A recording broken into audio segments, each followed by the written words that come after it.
Welcome to my channel. Have you ever felt like your brain is just too busy? Like it is always thinking and it never takes a break? Maybe you're trying to sleep, but your brain is still talking. You remember something you said 2 weeks ago. You think about a test that is next month. You worry about a message you sent this morning.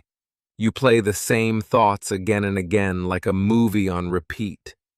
This is called overthinking. And you are not the only one. Many people, students, workers, teachers, parents, they all overthink. Even I used to overthink a lot. I thought too much about small things. Did I say the right word? Did I make a mistake? What will happen if I fail? I was always living inside my thoughts. But overthinking is not helping us. It feels like we are solving a problem, but really we are just going in circles. And when we overthink, we often feel tired, sad, and stuck.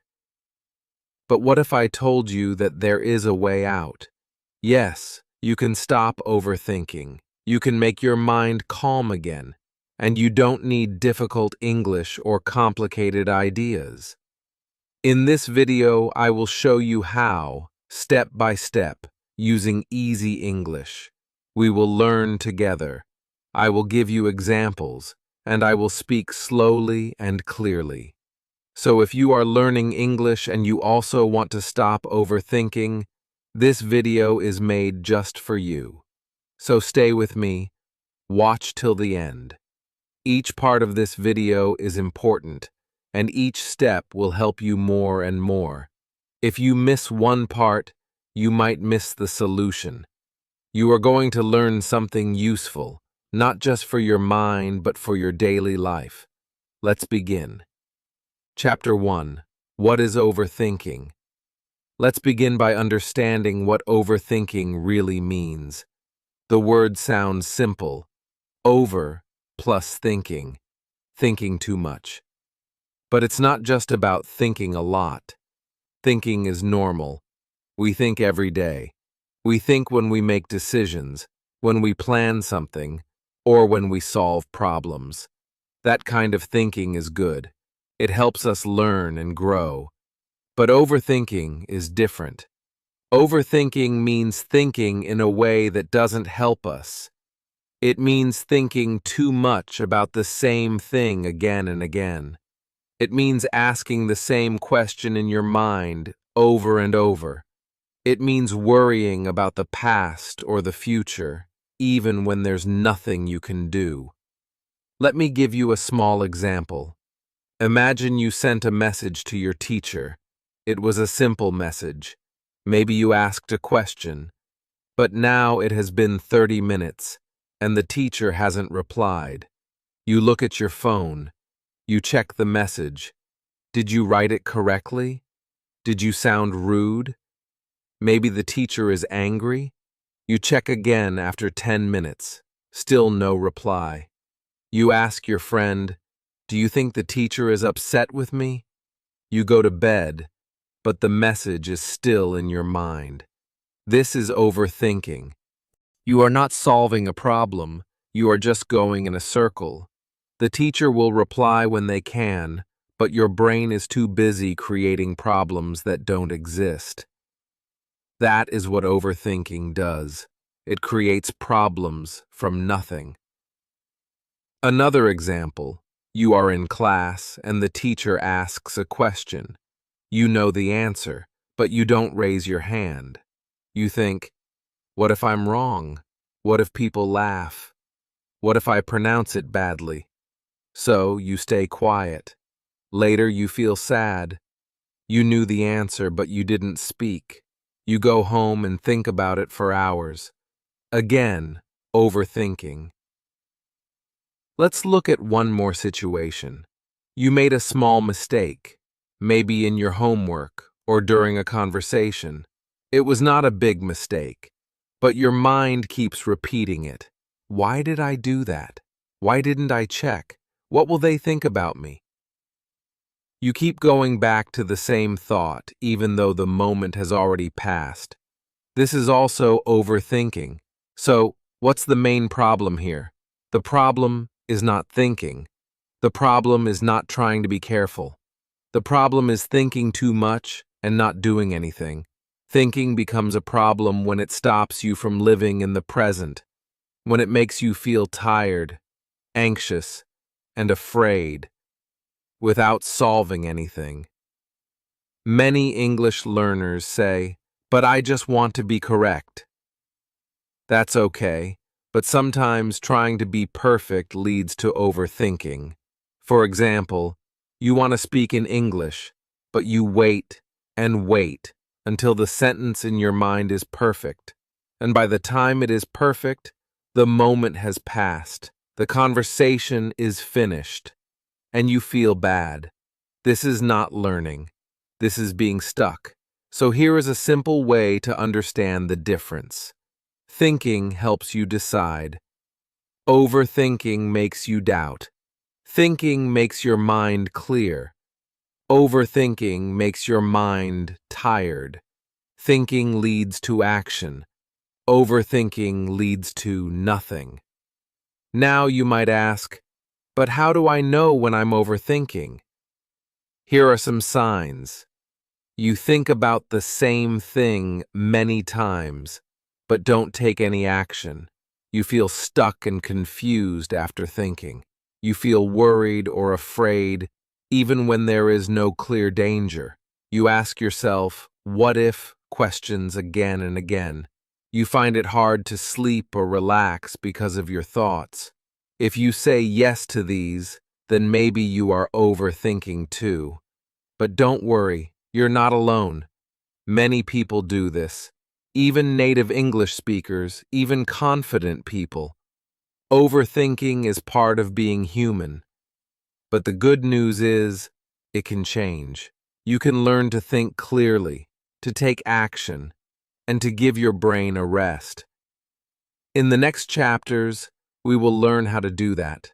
But first, I want you to take a small moment now. Ask yourself, what thoughts do I repeat in my mind? Is there something I always worry about, but never solve? Just notice the thoughts. Don't fight them. This is the first step to change. So now you know. Overthinking is not just being careful or smart. It's a habit of worrying, doubting, and repeating thoughts that don't help you. And now that you understand it, we can begin to change it, one step at a time.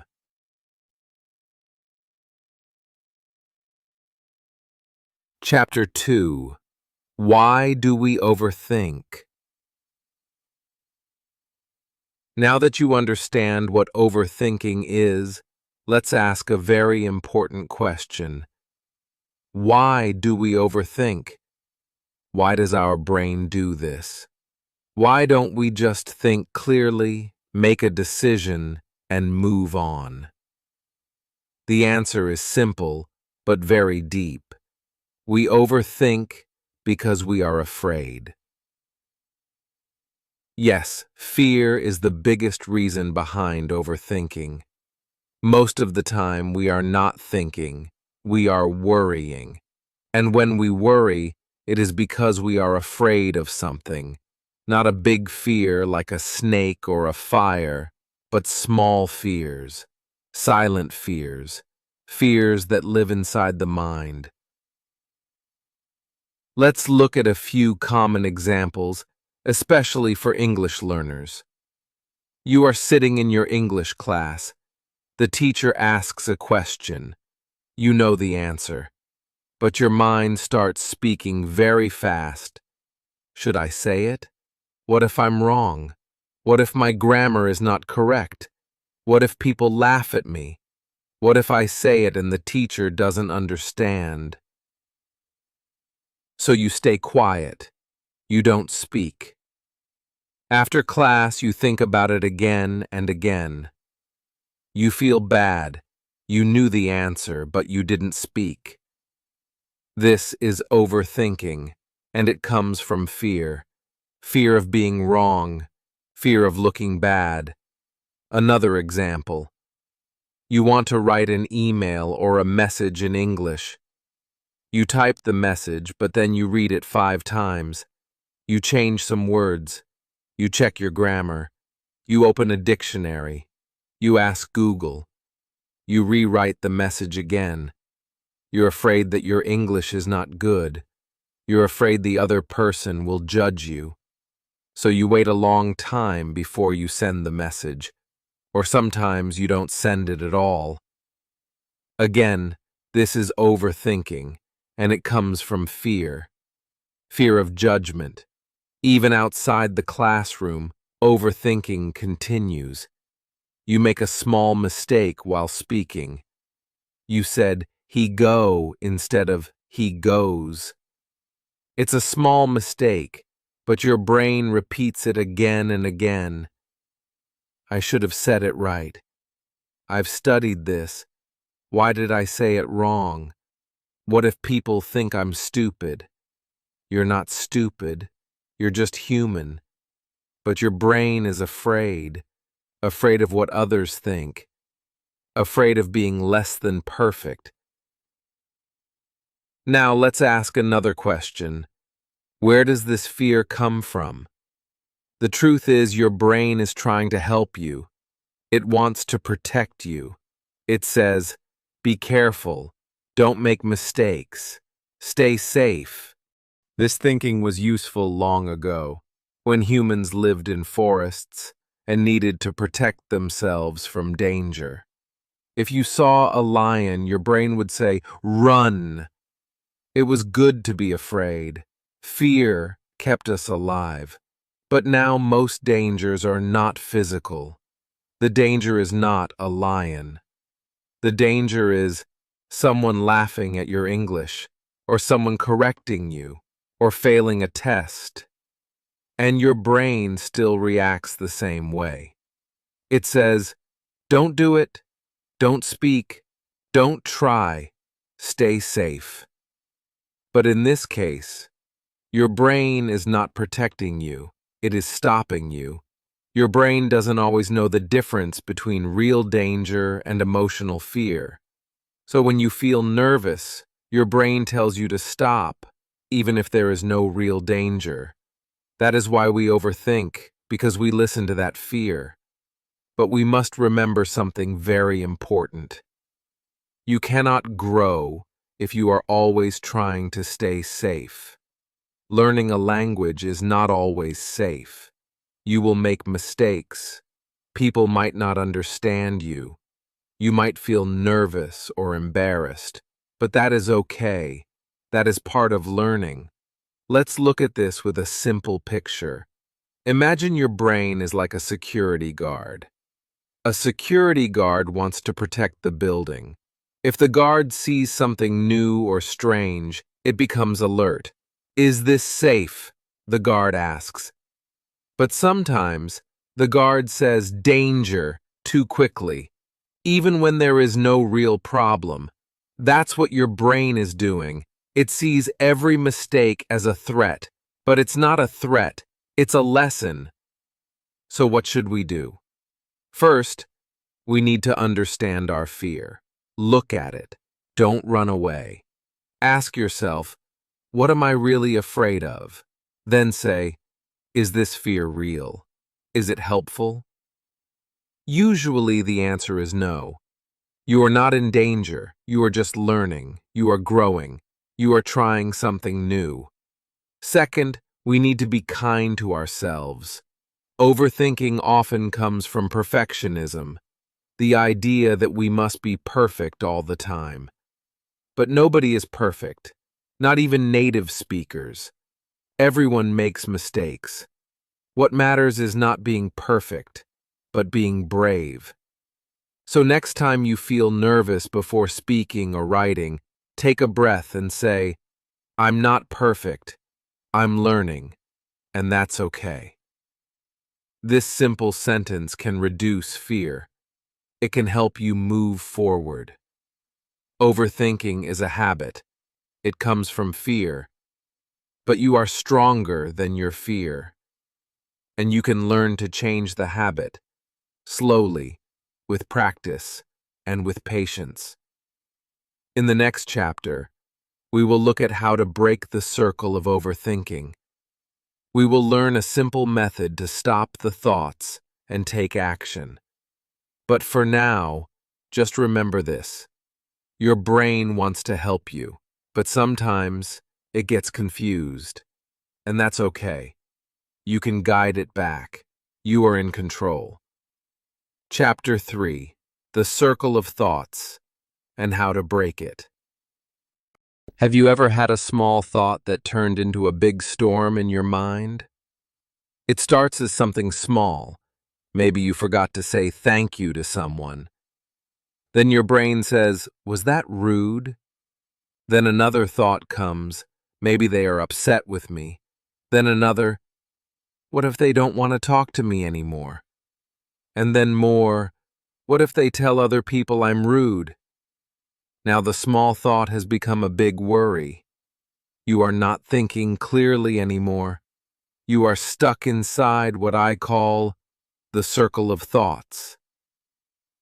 This happens to many people. You have one small thought, and it leads to another, and another, and another. You are not solving a problem. You are just spinning, going around and around in your head. That's why we call it a circle, and it's very hard to stop once it begins. Let me give you an example. You are preparing for an English test. You open your book to study, but then you remember that you made some mistakes in your last test. Your brain says, "I didn't do well last time." Then another thought comes, "Maybe I'm not good at English." Then, "Maybe I will fail again." Then, "Maybe I will never improve." And now, instead of studying, you are feeling worried and sad. You are not even reading the book anymore. This is what the circle of thoughts does. It starts small, but it pulls you in, like quicksand. So the question is, how do we break this circle? There is a very simple method, only 3 steps. It sounds small, but it can be very powerful, especially if you practice it every day. Step 1. Notice the thought. This is the most important step. You must first become aware of what you are thinking. Most of the time, we don't even realize we are overthinking. We think it's just normal thinking, but really we are going in circles. So when you start to feel nervous, sad, or stuck, ask yourself, what am I thinking right now? Say it out loud or write it down. This helps your brain slow down. When you see your thought clearly, you can decide what to do with it.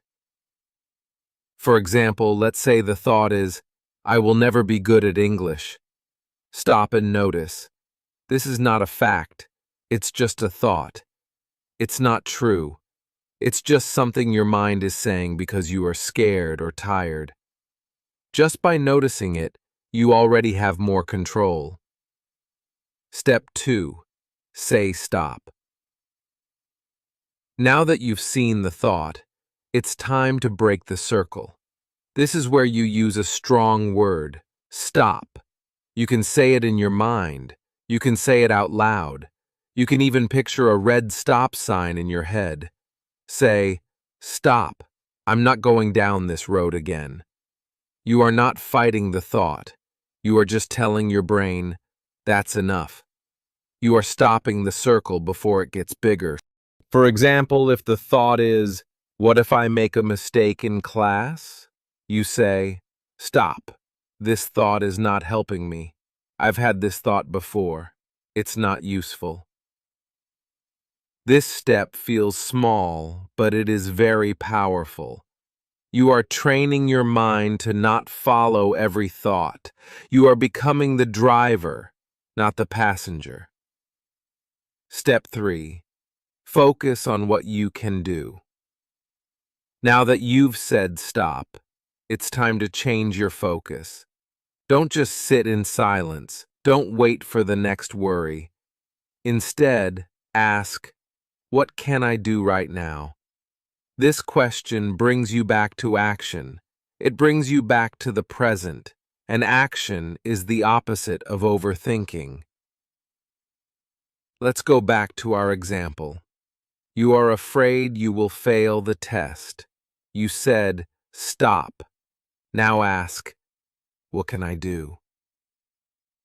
Maybe the answer is, I can study one chapter today. I can review my notes.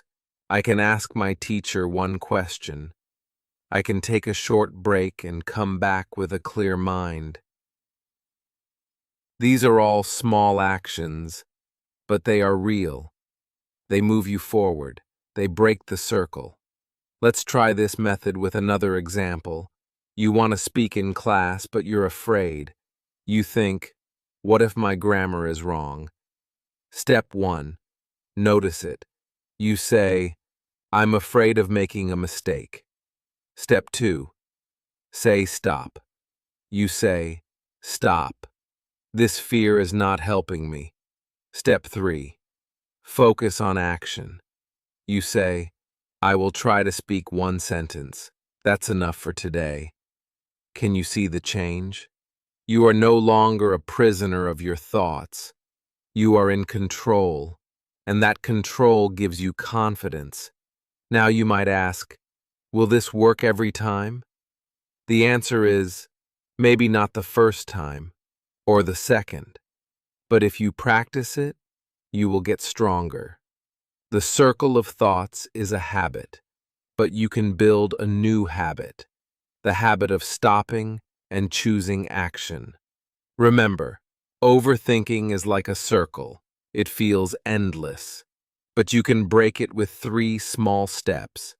Every time you do this, you train your brain. You teach it a new way to think. And every time you break the circle, even once, that is a small victory. That is progress. In the next chapter, we will talk more about action and how doing something, even something small, can help stop overthinking fast. But before we go there, I want you to try this method today. Next time you feel stuck, remember, 1. Notice the thought. 2. Say stop. 3. Focus on what you can do. Chapter 4. How action stops overthinking. Let me ask you a question. Have you ever spent more time worrying about something than actually doing it? For example, you think about your English homework for 3 hours. You feel nervous about it. You say to yourself, it's too hard. I don't know where to start. What if I get it wrong? You keep thinking and thinking, but you don't open the book. Finally, when you do start, it takes just 20 minutes. So you worried for 3 hours, but the work only needed 20 minutes. This is what overthinking does. It fills our minds with fear and doubt. But the funny thing is, the problem is usually not so big. When we take action, we often say, oh, that was not so hard. In this chapter, I want to give you one very important idea. Action is the enemy of overthinking. Let me say that again. Action is the enemy of overthinking. Why? Because when you take action, your brain becomes busy. It starts working on something real, not just imaginary problems. Overthinking lives in the mind, but action lives in the real world. When you act, even in a small way, you break the power of worry. Let's look at some real examples that English learners often face. Imagine you want to write a message to your teacher. You need to ask a question about an assignment. But your mind starts the usual circle.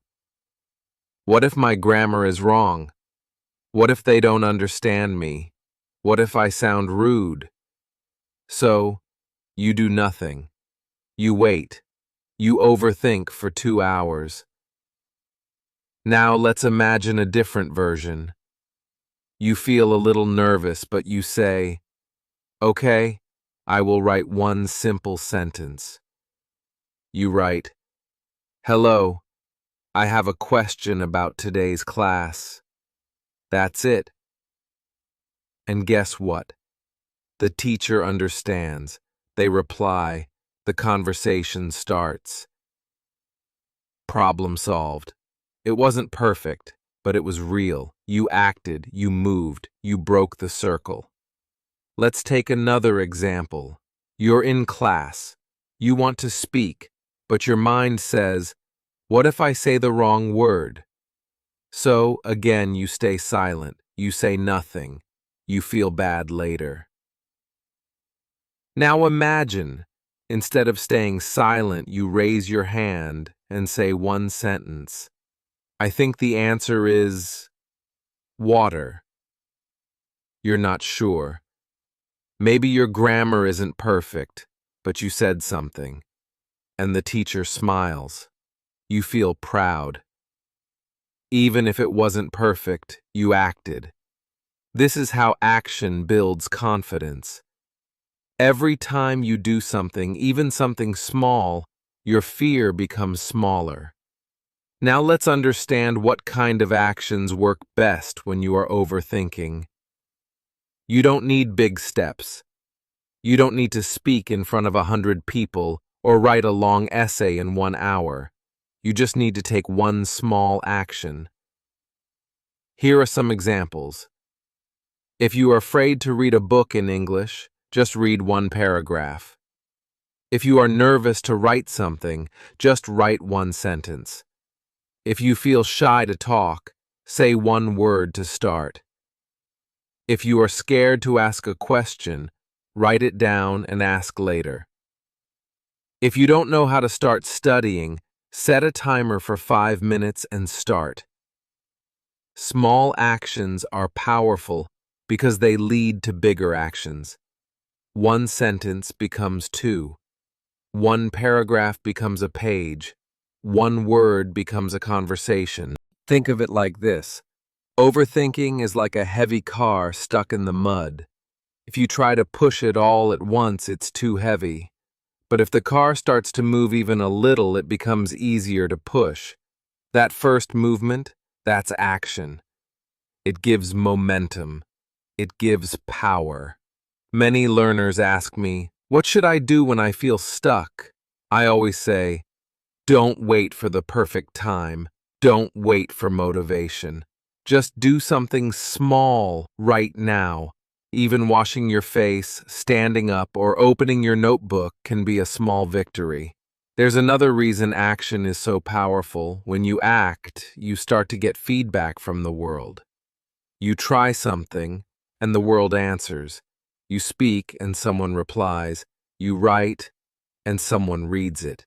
You study, and you learn something new. Overthinking gives you nothing. Action gives you results. Now, I want to be honest with you. Taking action is not always easy. You might still feel nervous. You might make mistakes. But that's okay. Mistakes are part of learning. What matters is this. You did something. You didn't stay stuck. So here's a simple rule for your daily life. If you are thinking too much, do something small. Ask yourself, what is one thing I can do in the next 5 minutes? What small step can I take today? What's the easiest way to begin? You will be surprised at how powerful this is. One step leads to another. One action leads to progress. And when you act, even with fear, you become stronger. Let's review. Overthinking lives in the mind. Action lives in the real world. You don't need to wait for courage. Courage comes after you act. So next time you feel stuck, remember, do. Don't just think. Even a small action can break the big chain of overthinking. In the next chapter, We will talk about how to calm your mind using the present moment. You will learn how to use your breath, your body, and your senses to stop the noise in your head. But for now, I want you to take action. What is one thing you can do right now? Do it, even if it's small, and feel the power of movement. Chapter 5. Focus on the present moment. Sometimes we think too much about the past. We remember something we said wrong or something we didn't do. We say to ourselves, "Why did I do that? Why didn't I say something better?" And this thinking makes us feel sad, guilty, or ashamed. Sometimes we think too much about the future. We ask questions like, what if I fail? What if people don't like me? What if I make a mistake? These thoughts make us feel scared and worried.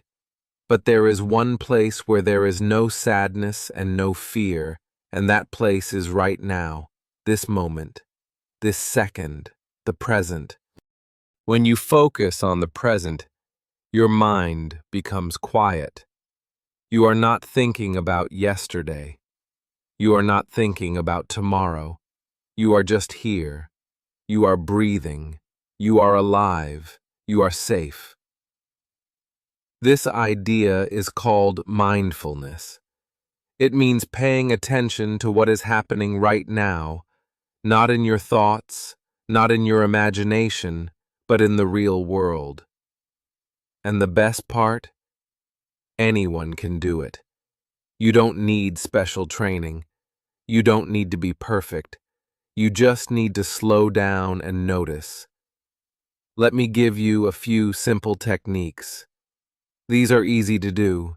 You can try them right now as you listen or read. Technique 1. Breathe in and say, now. Close your eyes for a moment. Take a slow breath in. As you breathe in, say the word now in your mind. Then slowly breathe out. Do it again. Breathe in. Now. Breathe out. Slowly. This helps you come back to the present moment. You are not thinking about the past. You are not worrying about the future. You are just breathing, and you are okay. Even one breath like this can calm your mind. It's like a small pause, a peaceful moment for your brain. Technique 2. Touch something and feel its shape. Look around you. Pick up something near you, maybe a pen, your phone, or a book. Now, don't just hold it. Feel it. Slowly. Notice the shape. Is it round or flat? Is it smooth or rough? Is it warm or cold? This small act of touching and feeling brings your attention back to your body. It stops your thoughts. It reminds your mind, I am here. I am in the real world. You can do this anywhere, in your classroom, at home, in the car, on a walk. Your body lives in the present. When you pay attention to your body, your mind also starts to come back to the present. Technique 3. Say, I am okay right now. When your thoughts become loud and you feel fear or sadness, try saying these words to yourself. I am okay right now. Not yesterday, not tomorrow, just right now. Look around. Are you safe? Are you breathing? Are you sitting or standing in a safe place? If the answer is yes, then say again, I am okay right now. This helps you remember that most of the time, the danger is not real. It's only in the mind. And when you return to the present, you feel calm again. You can even say more words if you like. Right now I am breathing.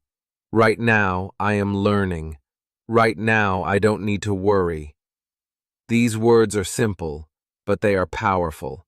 They help stop the storm of thoughts. Why does this work? Your mind is like a time machine. It likes to go into the past and into the future. But your body is always in the present. Your breath, your hands, your eyes, they all live in the now. So when you connect to your body and your breath, you bring your mind back to this moment. And in this moment, usually, you are okay. Overthinking lives in the mind, but peace lives in the now. Many learners feel pressure all the time to speak perfectly, to pass exams, to sound fluent. But that pressure usually comes from fear of the future. Mindfulness teaches us you don't have to carry the weight of all your fears at once. You only need to carry this one moment. And this one moment is not heavy. Let's try it together. Right now. Sit quietly for just 1 minute. Breathe in, say now. Breathe out, slowly. Touch something near you. Feel its shape. Say to yourself, I am okay right now. Feel that calmness? That is the power of the present. You don't need to run away from your thoughts. You just need to return to the now, again and again. Even if your mind runs away 100 times, it's okay. Just bring it back. Each time you do, you become a little stronger. In the next chapter, we will learn another powerful tool, how to change the questions you ask yourself. When you change your questions, your mind begins to think in a better way. It's like giving your brain a new path. But before that, I want you to remember this. Peace is not in the past. Peace is not in the future. Peace is in the present. And you can come back to it any time. All it takes is one breath, one moment, one word, now. Chapter 6. Change the question. Change your mind. Let me ask you something. Have you ever felt stuck in your thoughts and didn't know how to get out? You ask yourself, why do I always do this? Why am I so nervous? Why can't I just be confident like other people? These questions feel natural. They feel like thinking, but they are not helping. In fact, these questions make your overthinking worse. They open the door to more self-doubt, more fear, and more confusion. Now imagine asking a different question. What small step can I take now? Can you feel the difference? The first question brings stress. The second question brings action. This is the final tool I want to give you. Change the question, and you change your mind. Let's look at this carefully. When you ask a question like, why am I always so nervous? Your brain will try to find an answer. It might say, because I'm not good enough, because I always make mistakes, because I'm not smart like others. These are painful answers. They don't solve anything. They only make you feel worse. But your brain is not doing this to hurt you. It's just answering the question you gave it. If you ask a negative question, you get a negative answer. So, the key is, ask a better question. Let's see how this works in real life. You are sitting in your English class. The teacher asks a question. You feel nervous. You start to overthink. Your brain asks, what if I say the wrong word? Or, why can't I speak fluently? Now stop. Take a breath. Ask a different question. What is one small thing I can say now? Suddenly, your brain focuses on something useful. It might say, I can say the word yes. I can give a short answer. And now, instead of staying stuck, you speak. Maybe just one word, but that's okay. You moved forward. You did something real. Another example. You are writing a message to your teacher. You think, what if my grammar is wrong? Now ask, what is the simplest way to say this? This question changes your focus. You stop worrying about being perfect. You start thinking about being clear, and the message becomes easier to write. Let's look at a few more question changes. Why do I always fail? What can I learn from this? Why am I not improving? What small thing can I practice today? What if they don't like me? What can I do to be kind today? Why is this so hard? How can I make this easier? Can you see how the second question opens your mind? It brings calm. It gives you a path. It creates movement. This works because questions guide your thinking. They are like roads. Your brain follows them. If you choose the wrong road, you get lost. If you choose the right road, you find your way. So, how do you choose better questions? Here are 3 tips. 1. Start with what or how. Questions that start with what or how are usually more helpful than questions that start with why. For example, what can I do next? How can I understand this better? These are questions that move you forward. 2. Make it small and simple. Your question should focus on something small, not big and scary. Don't ask, how can I become fluent in 1 year? Instead, ask, what can I practice today? This keeps your brain from feeling overwhelmed. Small steps are easier to take, and they build confidence. 3. Focus on action, not judgment. Avoid questions that blame yourself. Why do I always mess up? What can I do differently next time? This helps you grow instead of getting stuck in guilt or shame. Now I want you to try something. Think of a negative question you often ask yourself. Maybe it's, why can't I speak better? Why do I always feel nervous? Why don't I understand this? Now change it. Turn it into a helpful question.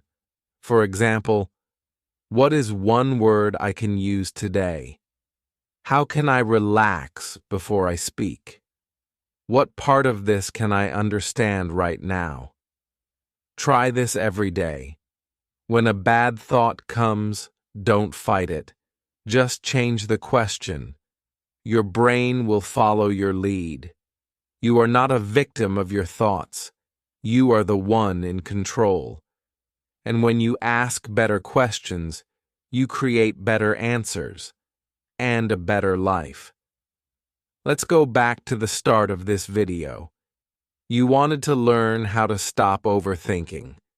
Now, you've learned what overthinking is, why we do it, how to break the circle of thoughts, how action can stop overthinking, how to focus on the present moment, and now, how to change your mind by changing your questions. This is not just information. These are tools.